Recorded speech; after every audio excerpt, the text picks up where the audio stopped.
Department లో 60 నుంచి 70 వేలు నెలకు సంపాదిస్తున్నారు. అలాంటి వ్యక్తులు వెస్టీజ్లోకి రావడానికి కారణం ఏంటి?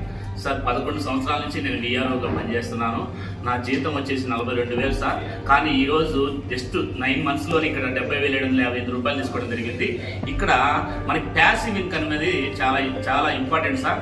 అది వెస్టీజ్ బిజినెస్ గురించి క్లారిటీ అనేది ముఖ్యం. ఈ క్లారిటీ అనేది తీసుకొని ఫేకా రియలా తెలుసుకోవడానికి మీరు ఒక మీటింగ్కి వచ్చి క్లారిటీ తీసుకోవాలని నేను మిమ్మల్ని రిక్వెస్ట్ చేస్తున్నా సార్. ఇది మంచి ఆపర్చునిటీ, మంచి అవకాశం, తెలుసుకోండి sir. Thank you sir, thank you so much. ఇంకొక విషయం ఏంటంటే చాలా మంది బిజినెస్ ఫేక్ అని చెప్తున్నారు. మరి జెన్యూన్ అని చెప్పడానికి మీ దగ్గర ఆన్సర్ 2023 జూన్ 21 తారీఖున ఈ భారత పార్లమెంట్ లో లోక్సభ రాజ్యసభలో బిల్లు ప్రవేశపెట్టి భారత రాష్ట్రపతి చేత ఆమోద ముద్ర వేసి గెజిట్ రూపంలో తీసుకొచ్చారు sir. Complete legal business sir ఇది.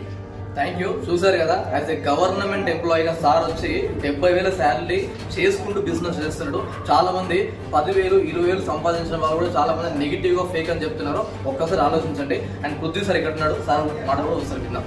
సార్ గవర్నమెంట్ అంటేనే రెవెన్యూ డిపార్ట్మెంట్లో మేము జీవోస్ పాస్ చేసి అన్ని ఇంప్లిమెంట్ చేసేది మేమే వచ్చి చేస్తున్నామంటే మీరు అర్థం చేసుకోవచ్చు. జీవోలు చదివి అండర్స్టాండ్ చేసుకొని ప్రజల్లో ఇంప్లిమెంట్ చేసేది మేము. 2023 డిసెంబర్లో government of India GO pass చేసింది, గెజెట్ ఇచ్చేసింది. అంటే మన ఇండియాలో అది లీగల్ బిజినెస్ చట్టం చేసింది అనమాట. దీనికోసం మీరు ఎటువంటి